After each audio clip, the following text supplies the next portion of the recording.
Assalomu alaykum. Mana iltimos bo'libdi, sirop tayyorlash jarayonini ko'rsating deyishgan ekan. O'shanga kichkinagina rolik qilib chiqarishga to'g'ri keldi. Mana hozir ko'rsatib o'taman. Siropim kecha tayyorlashni boshlab qo'ygan edim.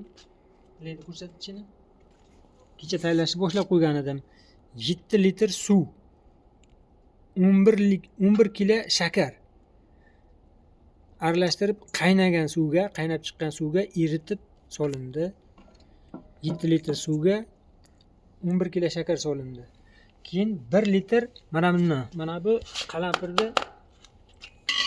qalampirni misorobkadan chiqarib qaynatilgan, tindirib tinigan suvdan 1 litr solindi.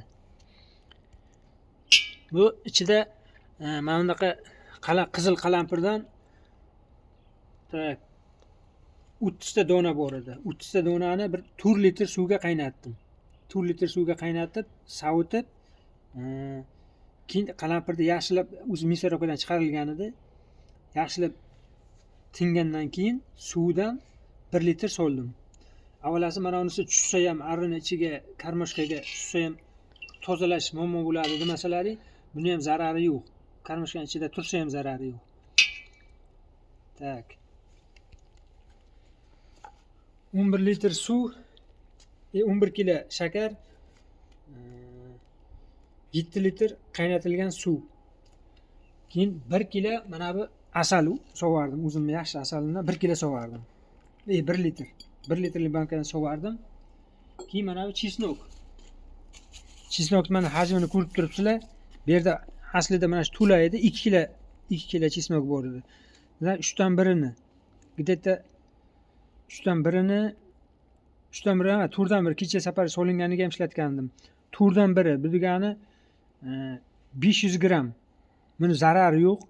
Ko'proq qo'shilganda ham zarari yo'q. Shuning uchun 500 gramla mana shu tayyor bo'lgan mahsulotimiz o'zi где-то bir 13 litr chiqadimi, 14 litr chiqadimi?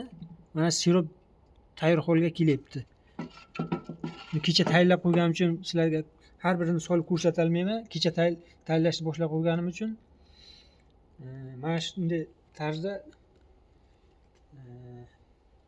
arlarga foydali bo'ladi deb hisoblayman. Ko'p joylarda o'rganib chiqqan bo'yimcha shu. Agar yana qandaydir foydali mahsulot bo'lsa, qo'shsalaring bo'ladi. Hozircha shu. Rahmat. Unchiroq ham